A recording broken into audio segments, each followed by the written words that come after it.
সংবাদ শেষ করব আন্তর্জাতিক অ্যাথলেটিক্স প্রতিযোগিতার খবর দিয়ে। আজ থেকে শুরু হলো ষষ্ঠ বিকেএসপি কাপ আন্তর্জাতিক অ্যাথলেটিক্স প্রতিযোগিতা। দুদিনব্যাপী আয়োজিত এই প্রতিযোগিতায় ১৫০ জন অ্যাথলেট ২৫টি ইভেন্টে লড়বেন ৭৫টি পদকের জন্য। সকালে সাভারে প্রতিযোগিতার উদ্বোধন করেন অ্যাথলেটিক্স ফেডারেশন প্রেসিডেন্ট অবসরপ্রাপ্ত মেজর জেনারেল নাইম আশফাক চৌধুরী।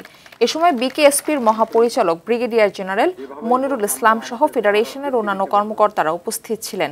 এই প্রতিযোগিতার মধ্যে দেশব্যাপী অ্যাথলেটিক্সের প্রতি আগ্রহ বাড়ানোটাই মূল উদ্দেশ্য আয়োজকদের।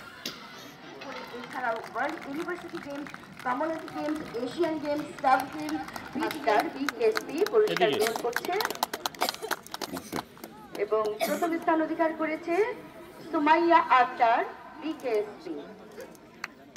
শুরুতেই যে জিনিসটা করার চেষ্টা করছি সেটা হলো পূর্বতন এবং বর্তমানকে নিয়ে সামনে এগিয়ে যাওয়ার চেষ্টা। সারা দেশের অ্যাথলেটিক্স অঙ্গনে নতুন ফেডারেশন যেন একটা নতুন বিপ্লবের সাথে নতুন যে দেশ আবার নতুনভাবে আমরা পেলাম, সেই অনুযায়ী ক্রীড়াঙ্গনে বিশেষ করে অ্যাথলেটিক্স অঙ্গনে যেন একটা গণজোয়ার চলে আসে।